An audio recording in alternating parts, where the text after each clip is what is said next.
ตอนนี้พระพุทธเจ้าขยับขึ้นมาตามลำดับเลยครับ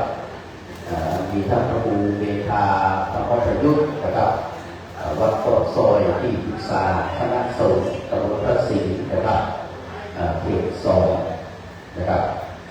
ได้เป็นต้นเป็นประธานท่านพระครูธีระปัญโยภาสท่านพระครูพิทักษ์สุทธิคุณนะครับเป็นต้นพระครูพัฒนาพิบูลท่านอาจารย์สมุทรอภิสิทธิ์นะครับอาจารย์สุพรนิมนต์นะครับตอนนี้เราจะได้นะครับประกอบพิธีกรรมทางศาสนาในพิธีบำเพ็ญทักษิณาลูกประธานและกิจนะครับอุทิศถวายแด่ดวงวิญญาณของบุรพาจารย์นะครับมีท่านพระธิการแก้วต้นแก้วนะครับปัทมะนะครับพระสังฆะนะครับวัดเผานะครับมีพระธิการคำปังแล้วก็พระธิการคำแสงนะครับจากนั้นเรามีพระด่านหลวงนะครับพระด่านหลวงสองท่านพระด่านหลวงอินสมนะครับพระด่านหลวงแก้วเนาะพระด่านหลวงแก้วนะครับตอนนี้ได้เวลาแล้วนะครับที่จะประกอบพิธีทางศาสนานะครับเจ้าหน้าที่เทียนชนวนตั้งมั่นอยู่กับที่กับน้องๆจากสำนักวัฒนธรรมนะครับจังหวัดเชียงใหม่นะครับโอกาสนี้กระผมขอได้รับเกียรติจากคุณแม่อุดรอนุตระนะครับที่รามคุณนะครับซึ่งเป็นเจ้าภาพบูรณะนะครับพรพังนะครับได้เป็นประธานจุดธูปเทียนบูชาพระรัตนตรัยหน้าโต๊ะหมู่บูชานะครับขอเรียนเชิญด้วยความเคารพครับทุกคนทุกท่านได้อยู่ในอาการสงบกายสงบวาจาสงบใจได้ประนมมือขึ้นเลิกนะครับคุณแม่อุดรนะครับอนุตระวิรามคุณนะครับประธานในพิธีเยจุดเทียนซ้ายมาที่เทียนขวาธูป3 ดอกนะครับอันเป็นการรำลึกนึกถึงนะครับคุณของพระรัตนตรัยคุณของพระพุทธเจ้าเบื้องต้นนะครับพระธรรมพระวินัยพระวิสุทธิคุณพระปัญญาธิคุณพระมหากรุณาธิคุณและพระสงฆ์องค์เจ้าครับขอบคุณคุณแม่อุดรนะครับอนุตระวิรามคุณเป็นอย่างยิ่งนะครับเรียนเชิญท่านกลับมาณที่รับรองหลังจากนี้ไปกราบไหว้สาราธนาหลวงพ่อพระครูอาภรณ์วิสุทธิวิสุทธิสังโฆคุณนะครับหลวงพ่อเจ้าอาวาสวัดบ้านต้อท่านอาจารย์พระอาทิตย์อาคโรและเจ้าอาวาสรูปที่6ของวัดนะครับบ้านต้อได้เมตตาจุดเทียนเครื่องทองน้อยต่อหน้าบุรพาจารย์บรรพบุรุษบรรพสตรีบุกเขาตั้งจิตอธิษฐานไปพร้อมกับท่านพระครูอาภรณ์สังวรบุตรเลยนะครับกราบนมัสการขอบพระคุณเป็นอย่างยิ่งครับครับจากนี้ไปนะครับคนหลานกลิ่นทองเตชะมคณายกจะได้นำไหว้พระสมทานเบญจศีลเป็นลำดับต่อไปครับมีคนประเคนขันศีลไปเลิกนะครับตัวแทนเอาสักคนสักท่านเลิกไปประเคนขันศีลนะครับที่ท่านพระครูเมธาธรรมประยุทธ์ประธานสงฆ์นะครับครับดิฉันก็นันครับ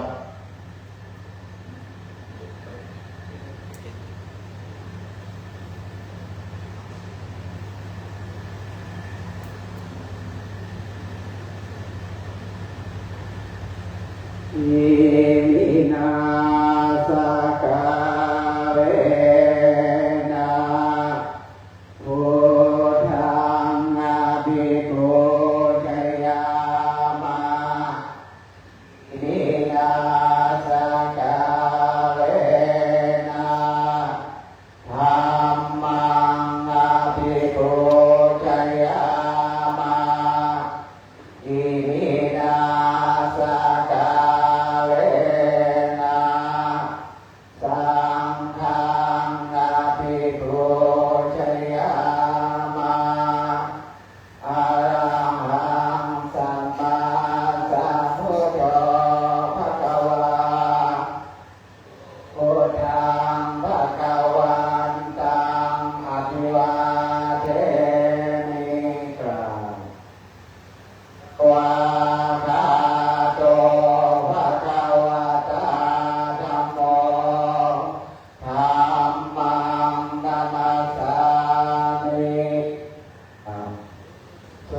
ปฏิปั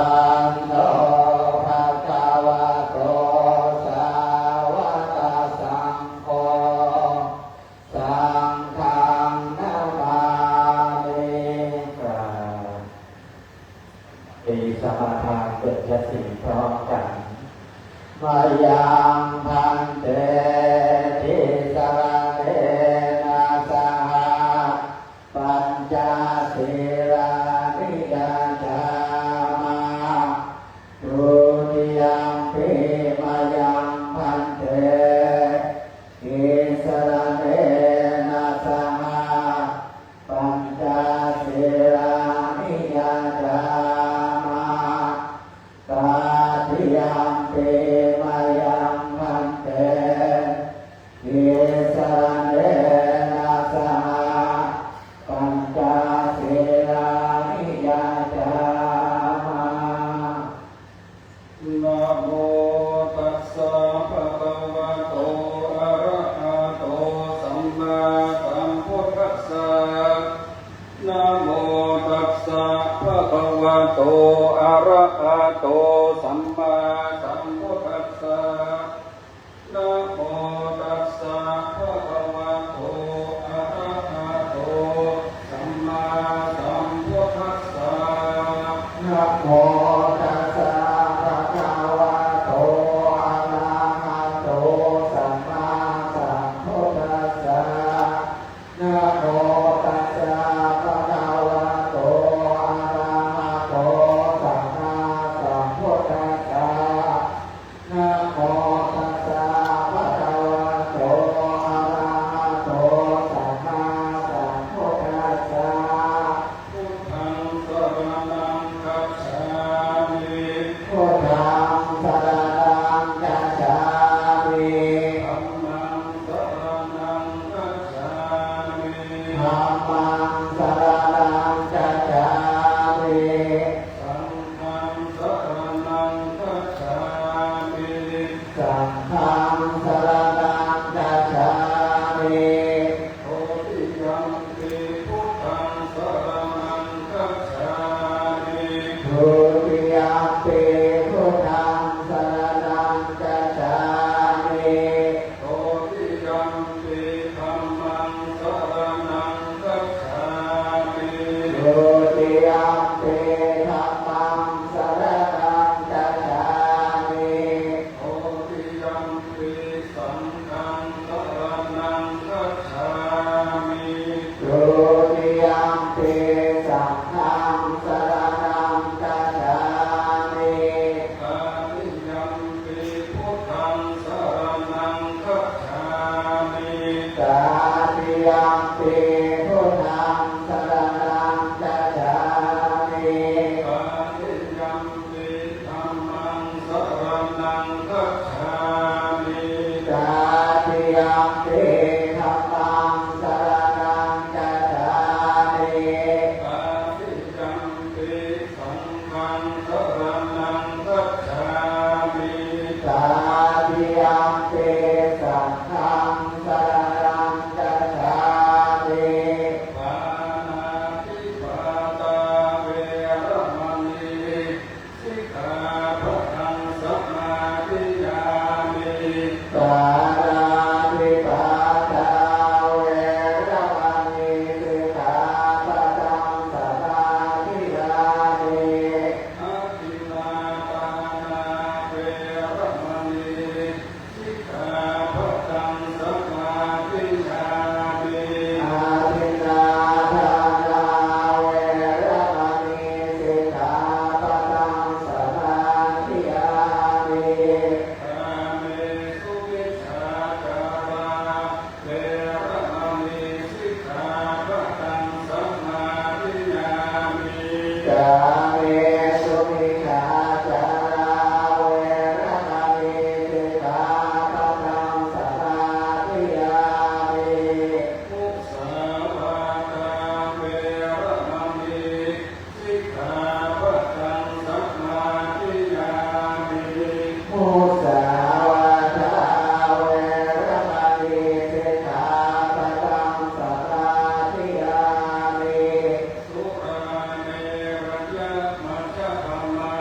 ตุภานานาอังสัมมนาสัทธา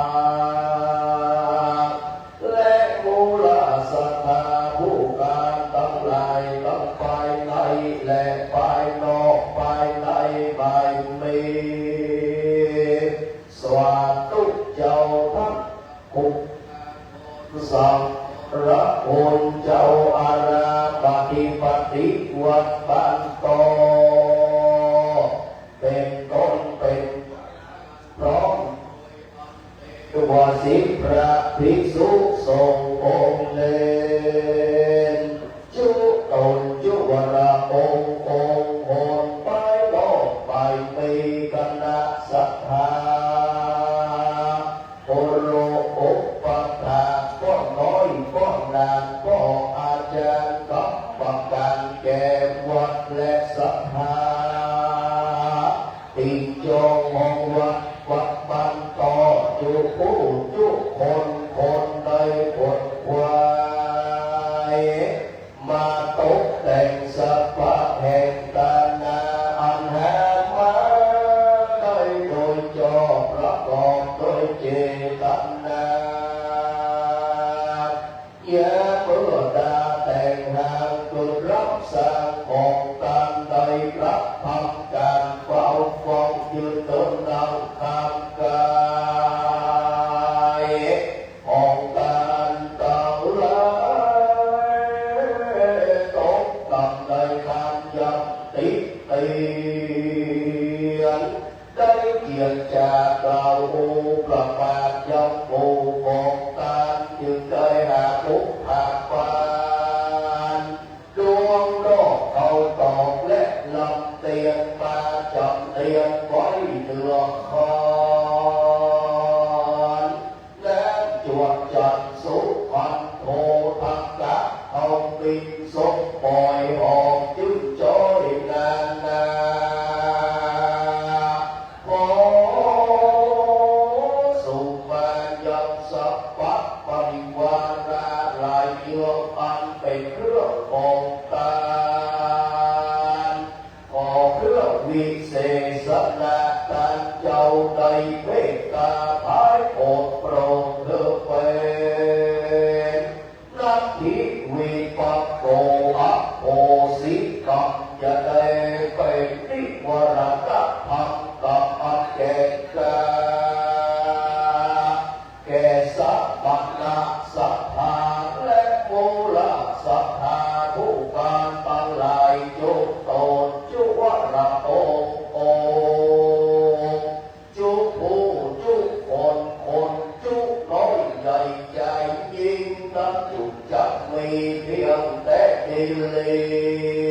สกายะตัวเรวัจีตัวเรปัตโตตัวเรกายะกัมมังวัจีกัมมังมโนกัมมังสัจจิจัตโตสังอาสัจจิจัตโตสังอาติตะโตสัง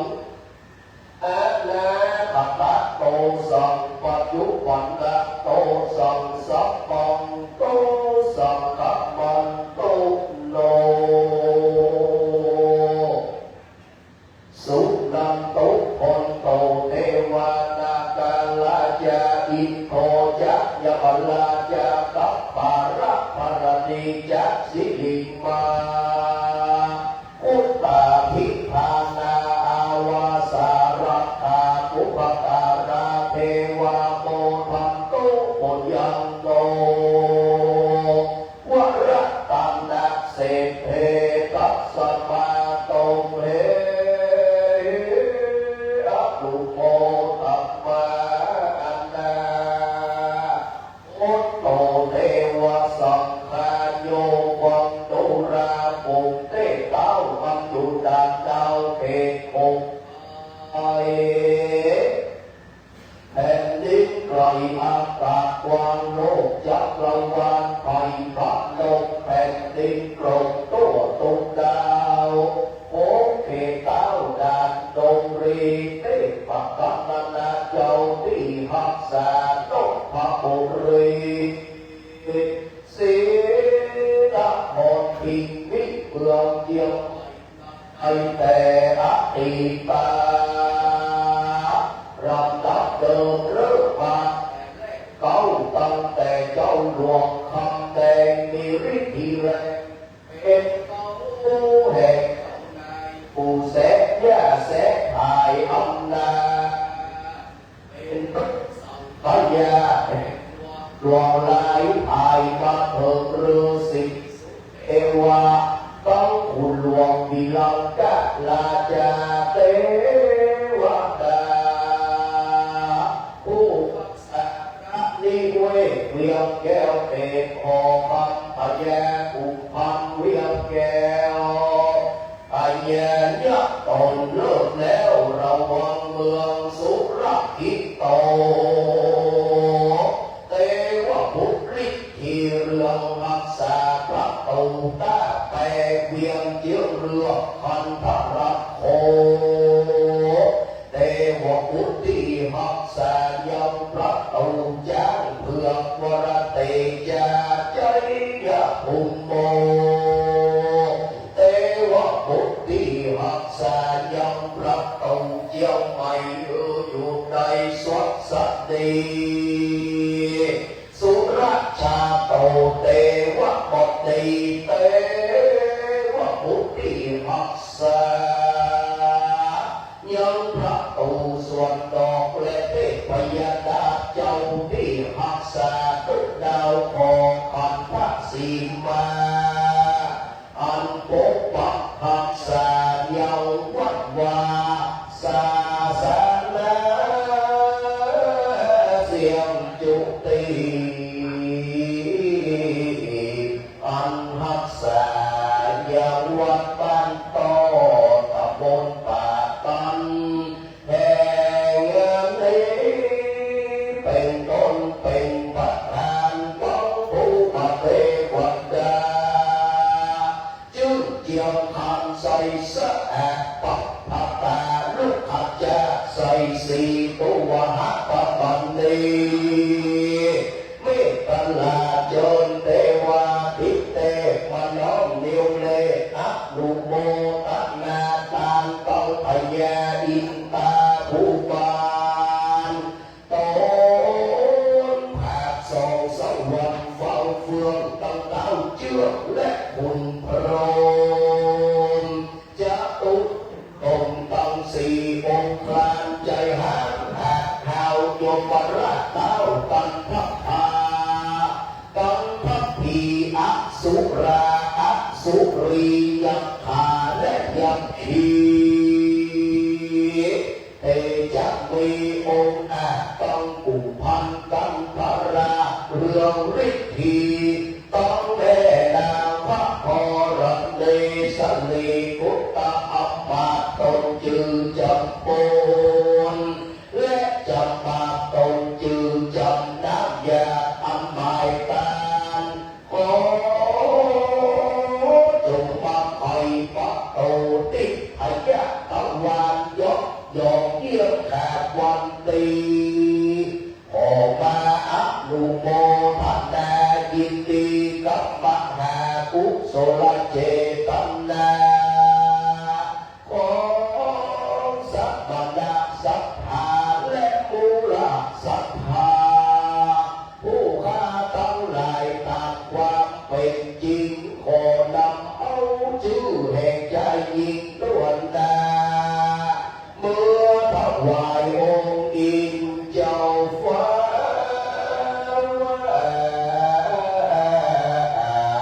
hoàn nạn lý văn rắc hồ thon sầu rắc hồn rót đôi phạt thị xúc sông ôn nên hoặc ban to khăn đá sắc hù kha tăng lại đây nón đà bắc bình tàn nước này ngang thác xin na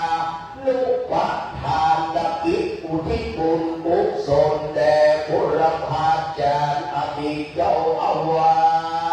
của mỹ của đồ bạc cả lẽ mù là sắc hà quán quán trốn bắn bắt sập trì phí tài cầu đông vơn tăng lại hoa sập đi té ดีลีโยสันเลสิโตวัคระโพธิมูเลมรังสัสเสนัมมหติใจโยสัพโพธิมัคคัจจิอนันตัญญาโนโลกุตโตตัมปัฏฐาเมพุทธังตัมปัฏฐาเมธัมมังนาตาปัฏฐามิสังฆังทิระตันดังอันว่าพระแก้วเจ้าทั้งสามประการอันโอฬารเลิศแล้วเป็นแก้วมีมงคลแก้วน้อยสาโอนโลดแลก็ยังมาต้องแก้วไปแก่สามตัวแก้วทั้งหลายทั้งปวงเอามาทำแหวนคำหัวโอดแทงก็ยังรู้จักแตกบางแห่งกายได้รับกันตีใส่มุกมาก็ยังมาสู้สะแอบเต้าไก่นาแก้วดิบปะพาจงจุดอันมีก้าลายเมืองสีใสวิพุนเทียมใจบอกว่าแก้วรอบฟ้าแสงดีแก้วมันนีโจกโจกคนไล่โลกสักแหวงหาแก้ววัชิระปะพาอันมีก้าปืนตือคนซอกซื้อมาประดับตนเป็นแก้วมงคลเอกนางมรกตทรงว่าเขียวสีมหาดินดีดำปลอกดินพักตกยอดแสงเรืองก็มุมเมืองกับแก่วิพุนักเพิ่มแต่เหลืองซอยก็ยังบ่เรืองไรสักแห่เต้ารัตนะบัดนี้แจ้งแสงดีสามโลกนี้ขาดแถวบนทองแล้วว่าพระแก้วเจ้าทั้งสามประการจึงเจียมทางบ่เศร้าผู้การลบน้องเก่ากาบย้อปุปสันติแต่ดีลีสาธุสาธุโอกาสักสิริวิสุทธิมกุฏภวโรโสอุดมพระบรมกิตไตรรัตนะผ่านแถวว่าแก้วเจ้าต้องสามประการในที่ข้าการละวันนี้ยามนี้ก็เป็นวันสหัสโอโยกตัญโยรัตนาพิรุปาสะสนะโกดมพระบรมกิโลกาจารย์ยังพบวิบาลสะเอืองเรืองเรือวันเมื่อใดพระธรรมยังตานะบารมีศีลบารมีไว้เป็นยอดก่อไว้กับตนกับตัวไปก็ภาวะนุภาวะจะใจตราต่อไปทุกจอดรอบโคต้องแก่โลกิยะโลกุตระมีมัคคะพระนิพพานเจ้าเป็นเขตเหตุว่าอาจารย์ใดวันนั้นก็เป็นวันดีติที่อันวิเศษเหตุว่าเป็นวันทักษิณาลูกปัดทานอุทิศบุญกุศลแต่ละบุรพาจารย์อดิสมปานเจ้าอาวาและคณะศรัทธาผู้มีอุดรูปการแก่วันมันต่อที่ได้มรณภาพที่ได้ล่วงลับดับขันไปเหินมรณานบัดเล่ไม่เป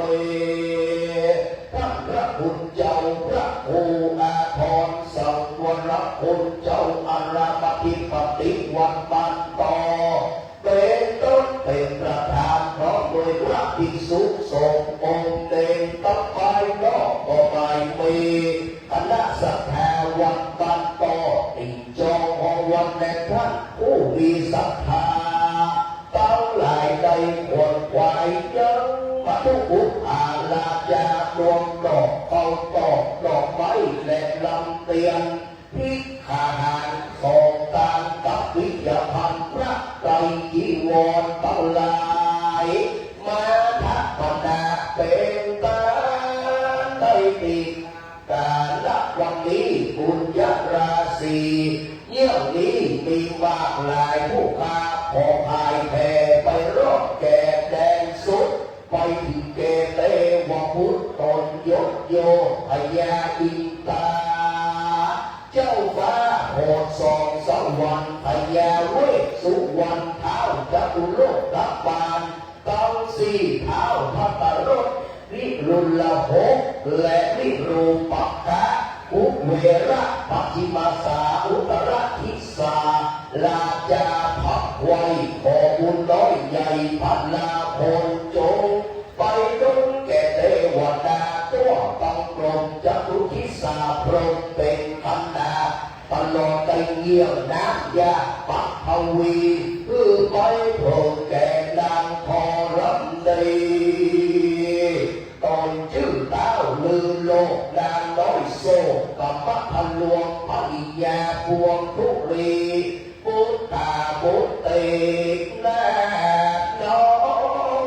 ยบ่เมื่อใดดับกินหอยและสูญหายขอเทวดาทั้งหลายได้เป็นสักขีพยานเที่ยงวันหรือว่าพระอาทิตย์จันทร์อังคารพุธพฤหัสศุกร์เสาร์ลาหูเกตลัคนานักขัตตาแห่งหันขอบุญกุศลน้ำใดไปรอดไปเติมกันขอท่านใดมาอนุโมทนาตึงเวหาไปบนผลต่ำไปผู้ค้าทั้งหลายใจแล้วจะถ่ายแผ่ไปรอดไปถึงแก่ติตาบรรดาผู้โมยมิอาจได้ดับชีวิตข้าสูญหายปู่ย่าตายายครูบาอุปชาอาจารย์ใหญ่น้อยใหญ่ของบุญนี้ได้ไปเตรียมตันสามีภรรยาลูกเต่าเล่าหลานคงพันอันตายไปอันนำอันเล่ขอคือปากโคตเป็นเรื่องติเตอาดิเรกไรพันตีร้อนว่าได้ตายไปเป็นเพศเป็นผีตุกตระตะลีนันทุกใหญ่ก็ขอคือบุญนี้ได้ใส่ไปหาเจ็ดเจ็ดกระบนเป็นเต้าเจ็ดกระบุญเป็นแดงเศษเจ็ดกระบุญเป็นขนาดอยากได้กาได้กาเป็นต้นว่าการก้อนแก้วพระอธิการคำปันพระอธิการคำแสนสุภาพแอมาล้อนผู้ข้าก็ยังได้รับพันและลึกถึงอดีตก็อาจารย์หลวงสองท่านได้แก่พวกนานอินส่งพวกนานแก้วและพี่น้องศรัทธาผู้ล่วงลับดับขันไปแล้วที่ว่าพันนาชื่อของพระทั้งหลายใดในที่ขาการละวันนี้อันเจิญอาราธนาและขอเรียนเชิญท่านทั้งหลายเรานั้นได้แปลงใจผ่องแผ้วยินดีมาปฏิฆารับเอาบุญกุศลทั้งหลายได้เหมือนกันจุตอนจุองจุผู้จุคนแม้ว่าได้สวยสัพพติสุขได้สวรรค์แหล่งลาจับฟ้าแล้วตามันก็ตีก็ขอบุญญาราศีที่ท่านพระโคอาภรณ์สังวรคุณพระสงฆ์องค์เมตเจ้าและผู้พาตั้งหลายเราได้มาประกอบทักษิกาในวันนี้จงไปเตือนแทงสัพรีสัพพพิพิธยิ่งกว่าเก่าคือได้รอยต้องปันปุ่นปูนาเมื่อปลายโลนจงแม้สัมปิทักทักษายังสัพพนะศรัทธาและกุลศรัทธาผู้กาย มีอายุมันวันยืนปราศจากเสียซึ่งสัพพภัยพิบัติอุปัฏฐวันตรายตั้งหลายดูตั้งอินโตตั้งตามดูแลคำจูยังพระพุทธศาสนาแห่งองค์สบีสัมมาสัมพุทธเจ้าไปได้ใจเสียเด็กเดียราการนานนักรับจุงจะมีดังผู้ค้าจำได้ว่าเวเกตถวายตามหาภาษาบาลีว่าสาธุสาธุโอกาสอิมังบัดยังพันเตอภิบาตุพระภูภาลาจาตานังตปิยธรรมะทานังสัพพะริวารังสัพพะจัมเทวะปุเจวะปุติยัมปิตติยัมปิอิมังปังสุภูราไตจิวรณะทานังสัพพะจัมเทวะปุเจวะอิทังโนพุทธปูจาธรรมปูจาสังฆปูจาอิทังโนบุญกุศลทั้งหลายนี้ขอจงเป็นพระอานิสงส์แก่การสัมปันนะศรัทธาและอุราศรัทธาได้ไต่ข้ามพ้นยังโมฆะวัฏสงสารได้ถึงความนิพพานเหมือนกับอริยสัพพุที่สัจจะเจ้าทั้งหลายแต่ปางก่อนได้รับมาแล้วขออวยพรสักกะแต่แหลกนาพุทโธโนธัมโมโนสังโฆโนพุทโธคารโวธัมโมคารโวสังโฆคารโวนะโมวิสุทธังติปเวโลกะนาหังสัพพะสัพพังโตสังฆปันตุโน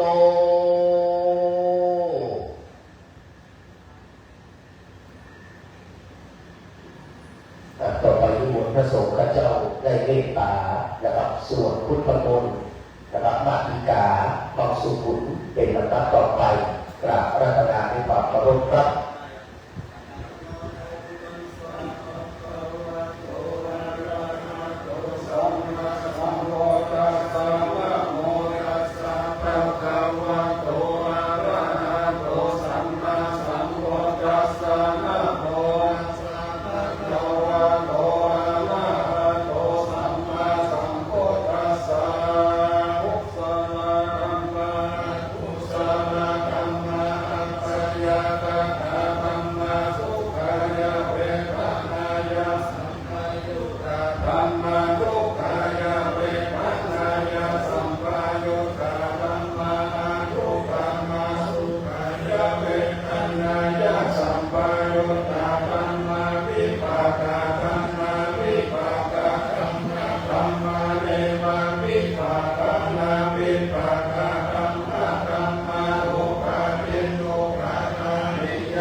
วิจารมัตตาธรรมา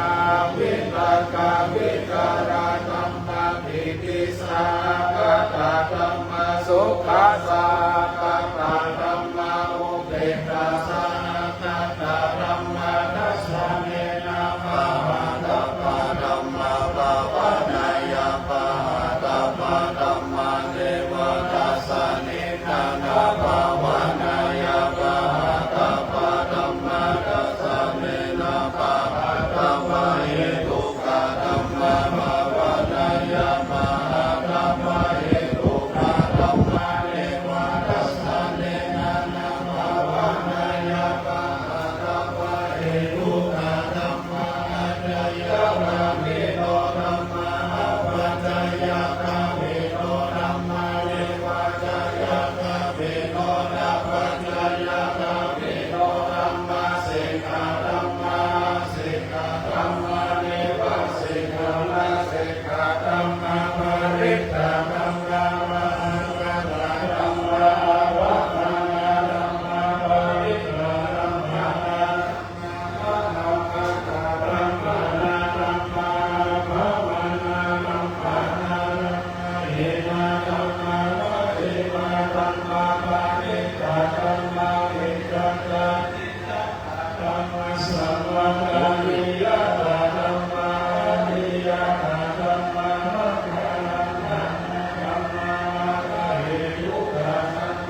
เอานั่นไปวะล่ะลากมันไปแล้วก็แยกอะ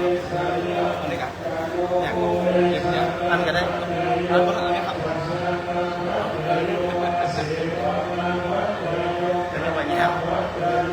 ยืมบัตรลามมาอย่างเล็กพวกผมกดแต่เนี่ยแต่ที่12วันที่2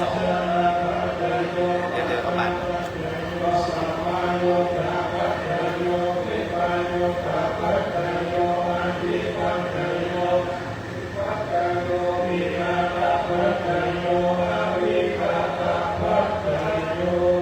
สาธุสาธุสาธุจากนี้ไปจะได้ทำพิธีนะครับทอดผ้าไตรโลกสกุลซึ่งเป็นหัวใจของการทำพักศีลาหัวใจของการทำศีลาก็คือการทอดผ้าไตรโลกสกุลพิจารณาผ้านะครับจากนี้ไปกราบไหว้สาธารณาพระพุทธเจ้าหลวงพ่อครูอาภรณ์นะครับสังวรคุณเลิศนะครับได้เมตตาทอดเป็นไตรแรกนะครับ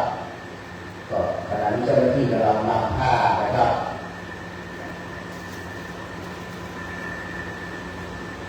หลังจากที่หลวงพ่อได้เมตตาวางก่อนแล้วทอดก่อนแล้วก็จะได้เรียนเชิญตามรายชื่อนะครับ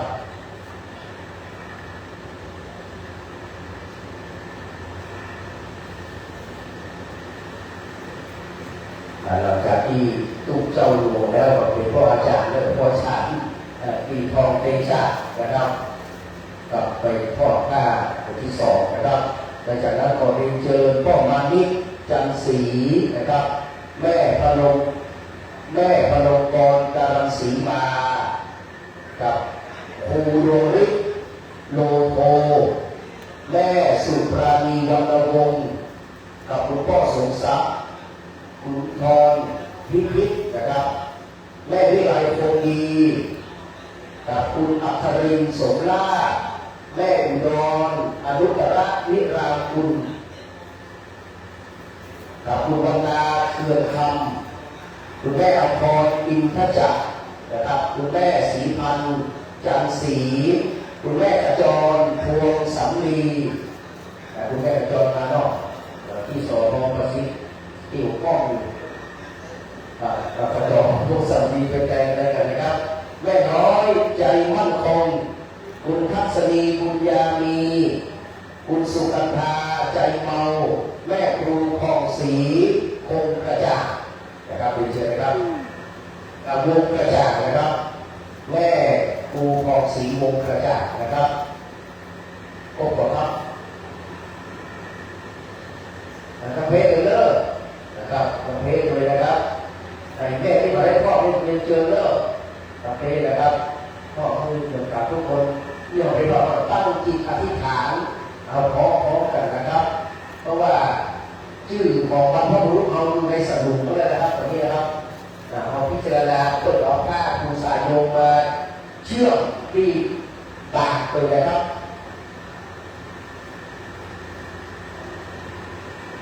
วางเลยครับทอดเลยครับทอดเลย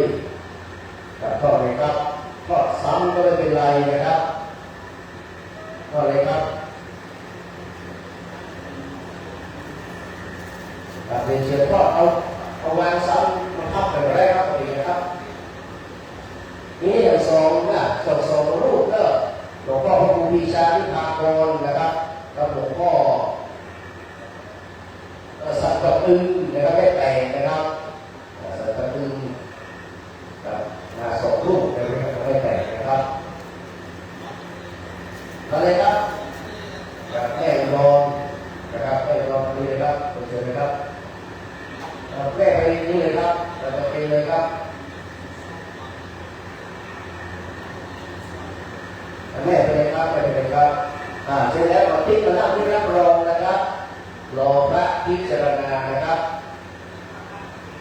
อายุกับพระแบบนี้เลยครับเรียบร้อยแล้วเชิญกลับไปนั่งที่รับรองก่อนนะครับพระพุทธเจ้าทำรถตัวจะได้อธิษฐานจิตพิจารณาผ้าไตรบริสุทธิ์นะครับกราบพระราชนาครับ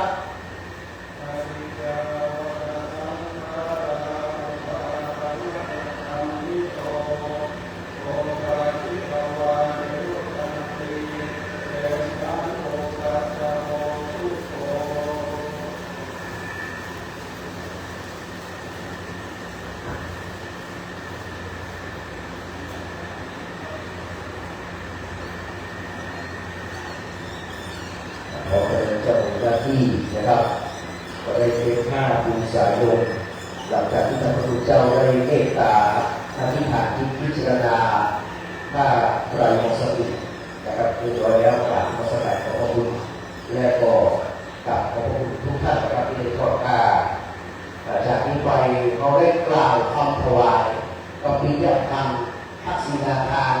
ไว้ในคำถวายเราเป็นตามเรียบร้อยแล้วครับเราจะได้เรียนเจอบรรดาพี่น้องท่านที่เป็นเจ้าภาพนะครับได้เข้าน้อมถวายเขาก็เป็นปากพระพุทธเป็นต้นก่อนนะครับเดี๋ยวรอสักครู่นึงนะครับรอน้องๆนะครับเจ้าหน้าที่ได้เตรียมสังฆทานมาเทียบต่อหน้าพระสงฆ์ทุกรูปนะครับสังฆทานเปลี่ยนบาตรนี่นะครับเพื่องานนะครับง่ายในการยกบางเพื่อยกการยกเพราะมันใหญ่ต้องใช้ต้องหนักนะครับแต่ยกพระเจ้าประพงศ์พระมงพระเจ้าอะไรกับไปแก้ชาแต่ยกกุ้งบาทก็น้ำติ่งมาเป็น3-4 กิโลหนักด้วยอันนี้สบายก็ไปที่ไหนก็ได้พกกี่ตัวไปได้นะครับเป็นปลาโอ้งามเลยเนาะนะครับจุดระลึกผ่านตานะครับ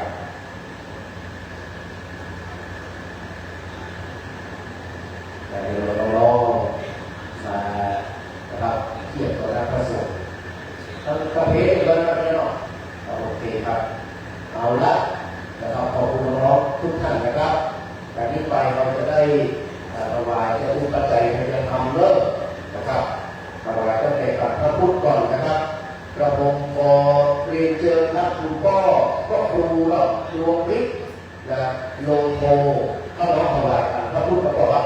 หน้าพวกบูชาทุกคนเลยพระพุทธนะครับ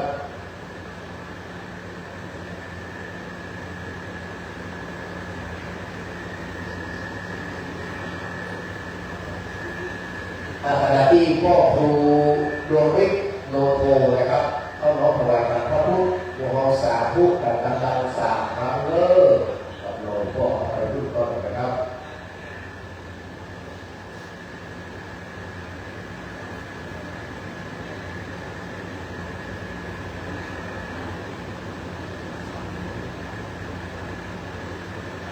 สาธุ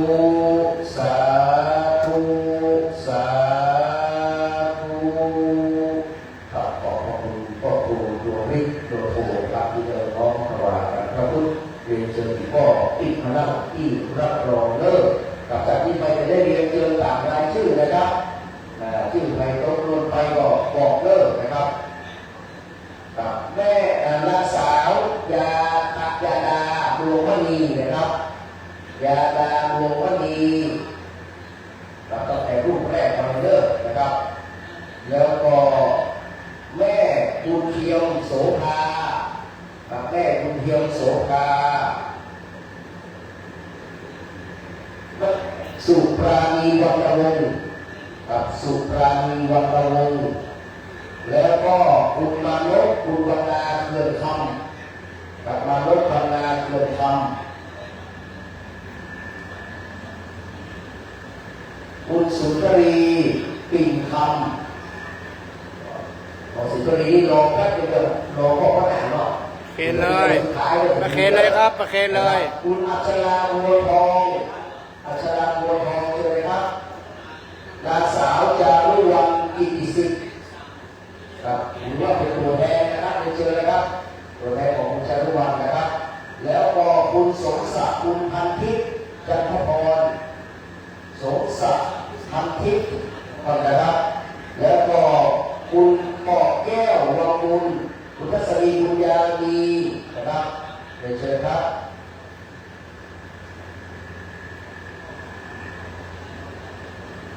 คุณอุดมคุณโสภาต่อกันคุณอุบลศรีพันธุสุภาพันสุภาเนาะพันสุภานะครับคุณอุบลศรีพันสุภานะครับ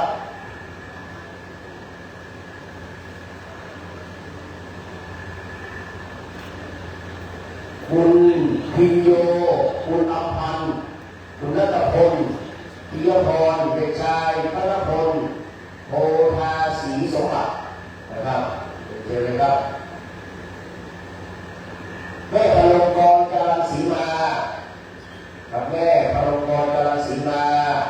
คุณพิญโยคุณอำพันธ์นะครับคุณพิญโยคุณอำพันธ์ของครอบครัวนะครับคุณประสงค์คุณจารุวรรณสุขมากนะครับคุณประสงค์คุณจารุวรรณสุขมากครับเชิญเลยครับ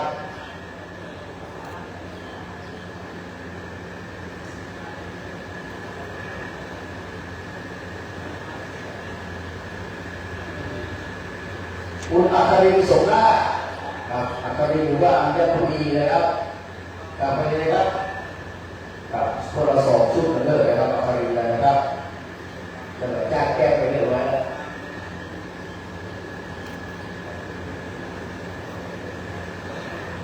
แม่ศรีวัน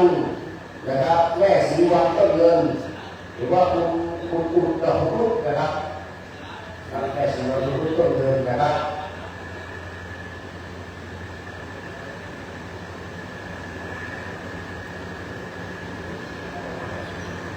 คุณดาราวังนะครับดาราวังเพชรมณีดาราวังเพชรมณีนะครับเป็นเชิญครับ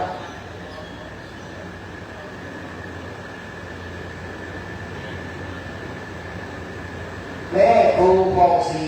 วงกระจายแม่ครูผ่องศรีวงกระจายครับกำลังขึ้นรายที่วันข้าเขาก็กับแม่ครูผ่องศรีวงกระจายนะครับ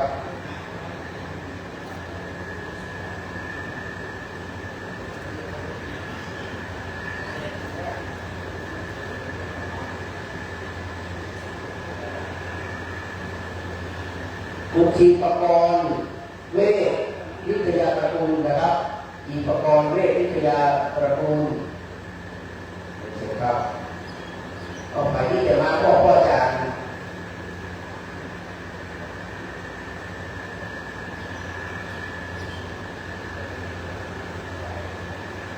อนัชชาพระหังนะครับเชิญครับอนัชชาหน้าบดีครับเชิญครับ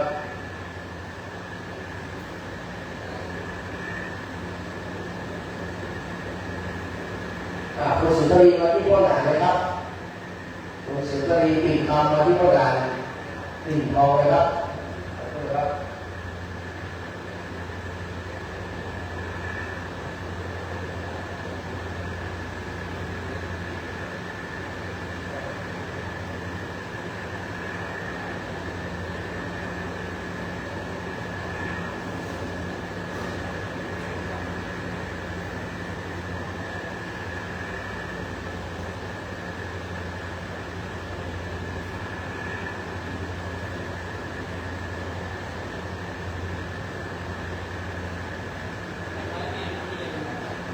เรียบร้อยแล้วก็ดังปฏิการนี่มันอะไรปฏิการอะไรเอาปฏิการมาจากคนอื่น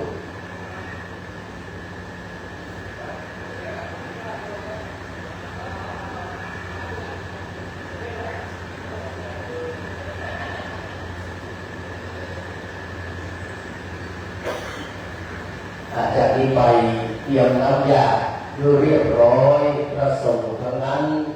นะครับจะได้ลือปอนเป็นภาษาบาลีเนอะมีน้ำยาไว้นะครับก็แล้วก็ลือไว้น้อยนึงเอาไว้กวดอีตังเนอะถ้าผมรู้จะมีโอกาสไม่ว่าเพราะว่าใช้เวลาเมินนะครับเอากลับนี้แล้วตรงนี้เลยกับนิมนต์ครับ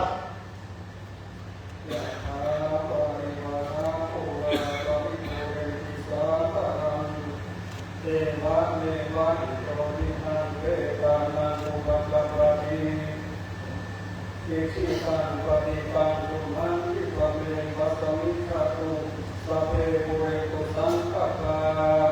จันโทปนรโสยะถามณิโตติระโสยะถายะติโตเมวะสันโตสัพพะโล สันโตมา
าธุสาธุสาธุ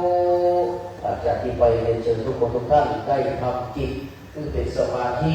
เพื่อสำเร็จเป็นภาวนาใหม่ต่อจากทานใหม่ศีลใหม่ที่เราได้บำเพ็ญปฏิบัติในเบื้องต้นคือครบบุญกิริยาวัตถุทั้งสามประการเลิกตั้งกายยืดตรงดำรงสติยืดมั่น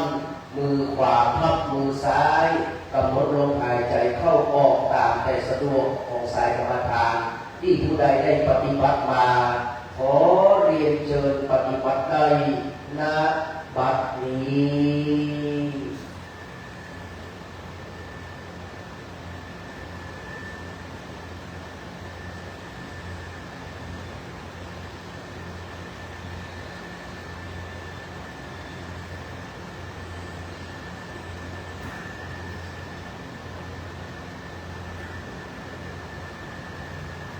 กับขอบคุณครับจากนี้ไปพระอาจารย์นะครับจะได้นำนะครับแผ่เมตตาเลิกเชิญครับอิตังดานังกัมมังเมตานาปัจจายโยโตโน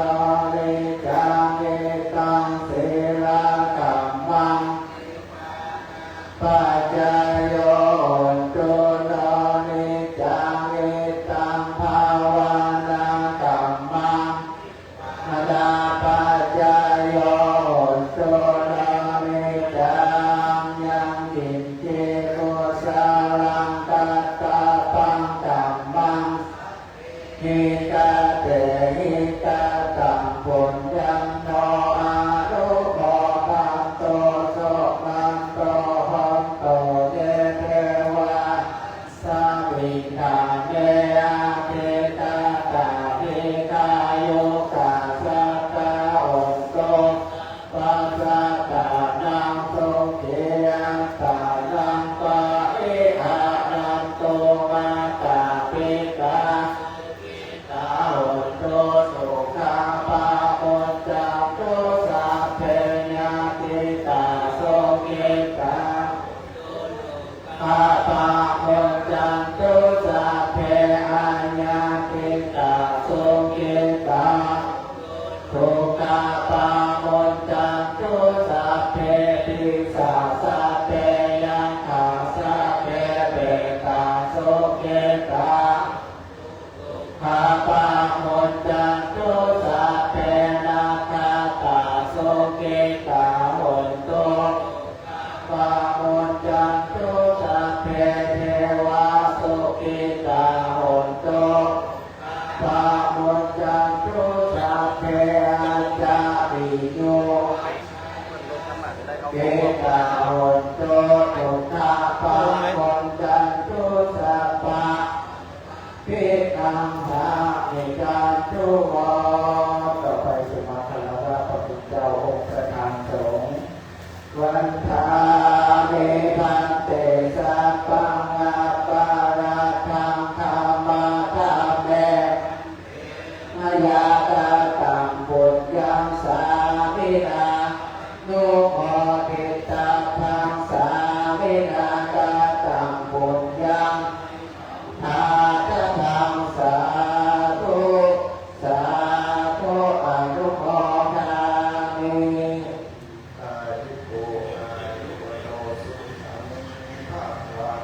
สาธุสาธุสาธุกับสำหรับพิธีทักษิณารุปทานกตบุญกตเวทีต่อบุรพาจารย์และอุทิศบุญกุศลซึ่งกับบรรพชนบรรพบุรุษบรรพสตรีของเราทั้งหลายได้จบสิ้นไปเป็นที่เรียบร้อยในวาระแรกตามในนามของท่านพระครูอาภรณ์สังวรบุญนะครับท่านอาจารย์นรินทร์กิติสุพรรณโนและพระสงฆ์ทุกเจ้าทุกรูปในวัดบ้านต้อและพี่น้องศรัทธาวัดบ้านต้อกราบนมัสการขอบพระคุณท่านพระพุทธเจ้าพระมหาเถรานุเถระเจ้าคณะพระสังฆาธิการทุกรูปนะครับที่ได้มาเมตตามารับพระศินาสวดพระพุทธมนต์พระบิดาพิจารณาผ้าบอกสมุดในวันนี้ขออนุโมทนาสาธุการพระพุทธเจ้า จะตุปัจจัยพยธรรมนะครับแก่พี่น้องศรัทธาที่ได้มาร่วมทักษิณานุปทานในวันนี้ขอผู้บุญปกปกรักษาเด้อโดยปราศจากโรคภัยไข้เจ็บมีอายุมั่นขวัญยืนเหมือนกันทุกคนทุกท่านนะครับแต่เราบอกอีกเข้าแรงด้วยกันเด้อฟังซอแล้วก่อนแล้วก็เข้าพิธีพุทธาพิเศษต่อไปด้วยกันเด้อห้ามคิดเด้อขอบคุณครับ